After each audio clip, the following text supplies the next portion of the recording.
Hello, everyone, and welcome back to another lesson here at English Pod. My name is Marco. And my name is Catherine. So, Marco, what are we talking about today? Today, we're talking about a very interesting topic. You've probably seen it on every TV show or American movie, and it's a bachelor party. Uh-oh. Yeah. I've heard bad things. Bad things about a bachelor party. Well, they can be fun, but at times they can be a little bit too excessive, too much. But before we get started on the dialogue, why don't we take a look at vocabulary preview? Vocabulary preview. Well, the first word we've got here is the topic of today. This is the bachelor party. So what is a bachelor exactly? Right. Well, a bachelor is a person who is not married. A single person. A single guy specifically, right? All right. So it's a man. Before he's married. Right. So for women, you would say a bachelorette.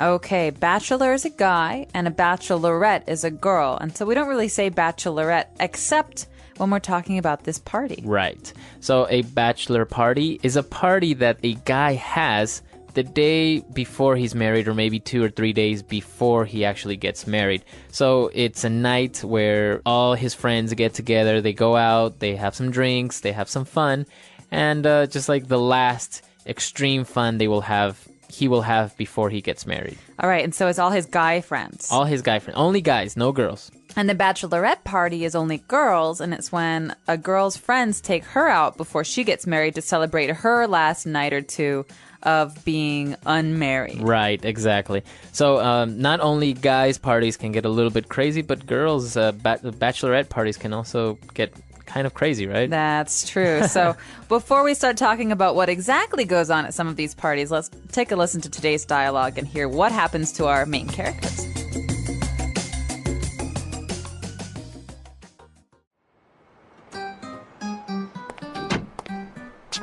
Hi, honey. You'll never guess what. My friends Julie and Alex are getting married. Wow, that's great news. They're a great couple. I know. Anyways, I just talked to Alex's best man, and he is organizing the bachelor party. It's going to be so much fun. All the groomsmen are thinking up all the wacky and crazy things we're going to do that night. You aren't going to a strip club, are you?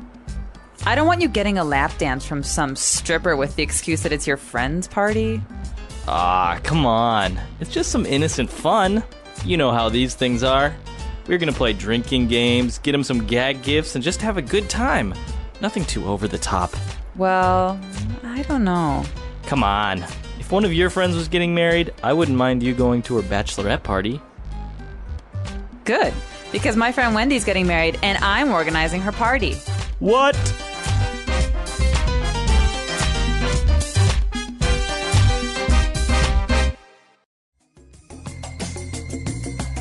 All right, great. So apparently both of them have parties to go to, but I don't think the guy was too happy about it. I don't think so either. And that's the funny thing. I think a lot of girls are like, oh, well, my husband-to-be, he wants to have a party. It's okay. But the minute the girl wants to have the party, the guy is like, no way.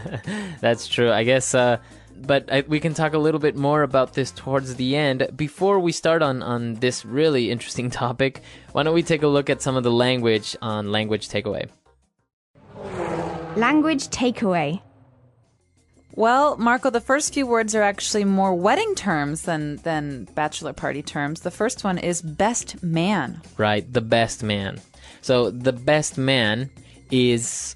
Who is he exactly? He's usually the groom's best friend. So the groom is the man getting married, and his best friend has the position of best man. So he has some special things to do at the wedding. He has to make a speech, for example, and he has to stand next to his friend when the friend gets married. Right. And it's just a very special position of honor that the best friend has in his friend's wedding.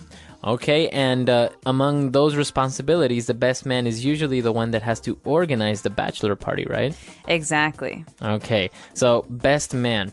And, well, the rest of the groom's friends are also present at the wedding, and they are called the groomsmen. All right, so groomsmen. And so usually these are maybe 3 to 5 guys, 3 to 5 men, who are friends of the groom or brother of the bride. It depends on the wedding. And they stand with the man when he gets married. And so they kind of have a lot of responsibilities as well. Okay, and the groomsmen usually are also present at the bachelor party. Exactly. All right. Now moving on to a bit more colorful language, we have a place here, a strip club. Okay, so sometimes you see these in movies oftentimes, or for example, the TV show The Sopranos. This is often a place where Tony Soprano goes. A strip club is a club. It's like a bar that's open most of the day and night, where there are women who take their clothes off for money. All right, so you have the verb to strip, right? A strip club. So the verb to strip means to take off or leave without something. Right, so you can strip off your clothes. So it's usually used with clothes, right? To take off clothes, to strip.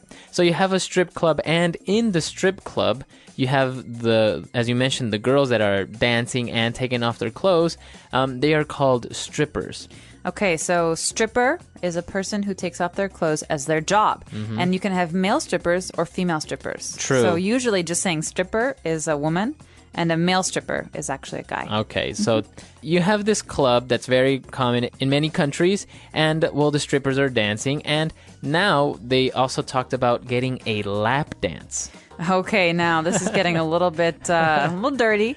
Lap is it's not really a part of your body, but when you sit down in a chair, your lap is the tops of your legs, so you can you can hold something in your lap, like your backpack. Or maybe, for example, if you have a child that's 3 or 4 years old, you would sit him on your lap, right, on your legs while you're sitting down, maybe in the subway. Right, or a laptop computer is the kind of computer you can hold on your lap. So a lap dance is when one of the female strippers comes and kind of dances on your lap. Exactly, and so it's a sexy dance. You pay for it extra, and it's something that is very popular with young men and people who, these grooms and groomsmen before the groom gets married. Right. All right. And moving on, we have the last word for today, gag gifts.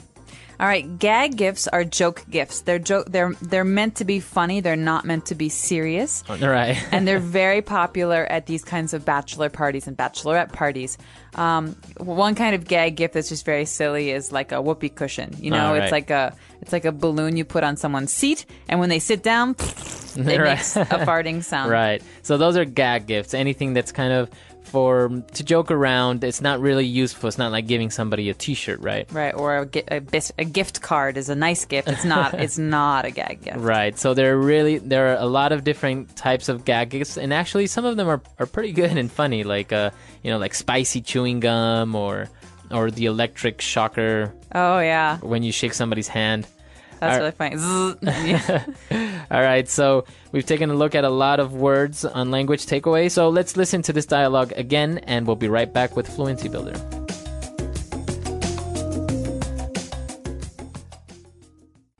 Hi, honey. You'll never guess what. My friends Julie and Alex are getting married. Wow, that's great news. They're a great couple. I know. Anyways, I just talked to Alex's best man, and he is organizing the bachelor party. It's going to be so much fun. All the groomsmen are thinking up all the wacky and crazy things we're going to do that night. You aren't going to a strip club, are you? I don't want you getting a lap dance from some stripper with the excuse that it's your friend's party. Ah, come on. It's just some innocent fun. You know how these things are. We're going to play drinking games, get him some gag gifts, and just have a good time. Nothing too over the top. Well, I don't know. Come on. If one of your friends was getting married, I wouldn't mind you going to her bachelorette party. Good, because my friend Wendy's getting married, and I'm organizing her party. What? All right, we're back. So now let's look at some of the phrases that were used in this dialogue on Fluency Builder. Fluency Builder. All right, so at the beginning of this dialogue, we meet this couple, this man and woman, and the guy says, "Hey, honey, you'll never guess what." All right. Okay, my friends are getting married. So what does this mean? You'll never guess what? It's just a phrase that you would use to give really, really important or exciting news. It's like, guess what? Oh, okay. So you'll never guess what happened to me. Right. I won the lottery. Right. It's so amazing or it's so uncommon or unusual that you would probably never guess that person won the lottery. Okay, so you'll never guess what. Right. You'll never guess what. Or you can say, guess what? I won the lottery. Okay. All right. And our second phrase, you know how these things are. Okay, so this is a phrase that people often use when they want to remind someone that this is tradition or this is Common. a habit, it's a common thing. And so oftentimes when like people are having problems at work and they say, oh gosh, this person's just not listening to me, someone to help them out will say, you know how these things are. Yeah. It takes some time to resolve a problem. Or you could say, oh gosh, this is going to be a horrible party. I don't want you guys to go to a strip club. It's so dirty. Right. And you'd say, well, you know how these things are. It's Right. tradition. You have to do it. You have to do it. Right. So this is what he meant, right? You know how these things are. It's like, I don't really have a choice. It's a tradition. This is what guys do when they're going to get married. So we have to do it. It's almost like saying, don't worry about it. There's really Nothing to worry about. All right. And our last phrase is something that we never want to happen, something to be over the top. Well, it's not necessarily a bad thing, okay? Right. So we could say that it was a really ridiculous party. It was really over the top. They had a clown and they had people dressed up like Star Trek characters. Something that is more than normal. It's almost silly the way that it's all just kind of crazy and... yeah, it's too much in every way. Right. So it can be something bad, like, for example, someone's behavior was over the top. It was too much. It was too intense. Or like, oh my gosh, did you see her coat? It's really over the top. It's like purple with sprinkles on it. Right. So it can be used in different ways, but it usually means it's excessive. It's too much. Exactly. All right. So some interesting phrases on this occasion as well. Let's listen to our dialogue for the last time, and we'll be back.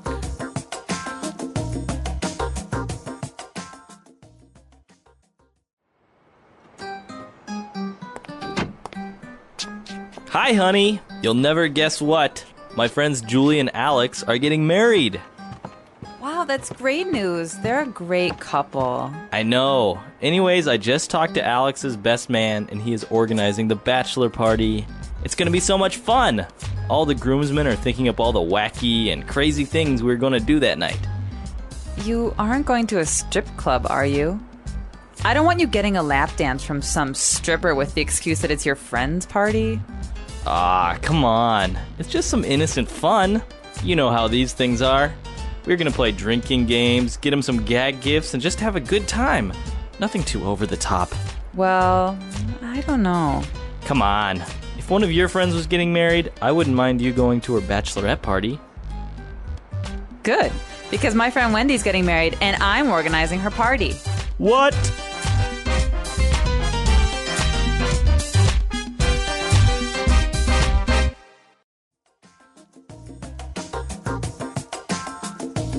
All right, we're back. So bachelor and bachelorette parties. Have you ever been to a bachelorette party? I have not yet, but one of my closest friends is getting married in a couple of weeks. And so I will be attending and helping organize a bachelor party. So do you have anything in mind? Nothing I can talk about. These things are meant to be surprises True. oftentimes, so I don't want to spoil it. But I will tell you that my boyfriend just organized a bachelor party for his best friend. He was the best man in the wedding. Oh, okay. And it was very crazy. Oh, really? Did they also go to Vegas and do some of these things that we saw in the dialogue? They didn't go to Vegas, but they did some of the things we heard about in today's dialogue. They went to a strip club. They got lap dances. They drank a lot. It was very over the top. And I think this is something that most of our listeners probably have seen in TV shows or in movies or in different type of exposure of American culture, which is it's actually very, very common in Canada, the United States. I'm not really sure about Europe or England. It is too. Really? My friend said that his friend was getting married and they all went to Portugal for a week. Wow. To have a bachelor party, and I heard something about mud wrestling. Wow. Well, I guess it's different in every country, and this is the interesting part. We want to know how these things are in your country. Do you have any traditions or any fun stuff that you do before the wedding, maybe after, I don't know. What about Ecuador? We don't really have strip clubs, actually. So it's that makes it easy. Yeah, so we usually just do what we do every night. Just go out with friends, drink and dance, play the guitar, or maybe some gag gifts or some prank that we pull on the groom, but nothing too over the top. So yeah, we're really interested in knowing how it is in your country, so come to englishpod.com, leave your questions, comments, and we'll see you guys next time. Until then, bye everyone. Bye-bye.